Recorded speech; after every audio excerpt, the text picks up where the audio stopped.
રામનવમીના દિવસે શ્રી રામના નાદથી ગુંજી ઉઠ્યો હતો। સનાતન હિન્દુ સમાજ મોટી સંખ્યામાં જોડાયું હતું। આ પર્વમાં સંધ્યાએ માંડવી શહેરમાં બાઇક રેલી નીકળી હતી।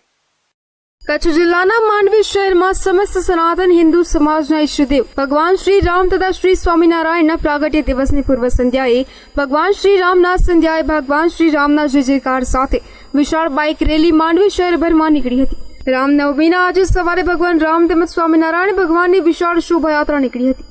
સ્વામિનારાયણ મંદિરેથી પણ શોભાયાત્રા નીકળી હતી।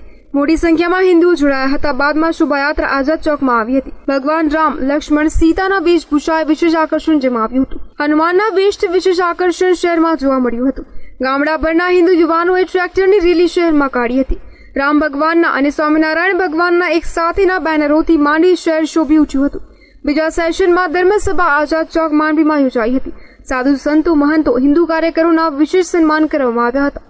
કે સ્વામીએ કતલખાનાઓ યુપીમાં બંધ થતા દારૂના અડ્ડાઓ પર રોક લાગતા યોગી આદિત્યનાથની તેમજ ગુજરાતમાં ગૌ હત્યાનો કાયદો સખત બનાવતા વિજય રૂપાણીની અને દિલ્હીના પ્રધાનમંત્રી મોદીની ભારોભાર પ્રશંસા કરીને સમસ્ત હિન્દુ સમાજ માટે ગર્વનું હોવાનું જણાવ્યું હતું। વધુમાં સ્વામીએ માંડવી પોલીસની સુરક્ષા વ્યવસ્થાની પણ પ્રશંસા કરી હતી। હિન્દુ સેવા સંગઠન વિશ્વ હિન્દુ પરિષદ પ્રમુખ માંડવીના રઘુવીરસિંહ જાડેજાએ પોતાની આગવી શૈલીમાં ગૌ હત્યા લવ જિહાદ પર આકરા પ્રહારો કર્યા હતા। તેમને માંડવીની રામનવમીની શોભાયાત્રા માંડવીના લુહાર ચોકમાં ન નીકળી શકે એ શું પાકિસ્તાનમાં છે એવા પ્રશ્નો કર્યા હતા। 2 દિવસ પહેલા બામભેડાઈમાં થયેલા ગાય પર પ્રહારની તેમજ લવ જિહાદની તેમણે ટીકા કરી હતી। વધુમાં રઘુવીરસિંહે જણાવ્યું હતું કે રામ રાજમાં એક રાવણ હતો, ત્યારે આજે ભારતમાં કરોડો રાવણો છે। તેમનો હિન્દુઓની એકતા બતાવીને સામનો કરવો પડશે। તેમણે સનાતન હિન્દુ સમાજને સંગઠિત કરવા આહવાન કર્યું હતું।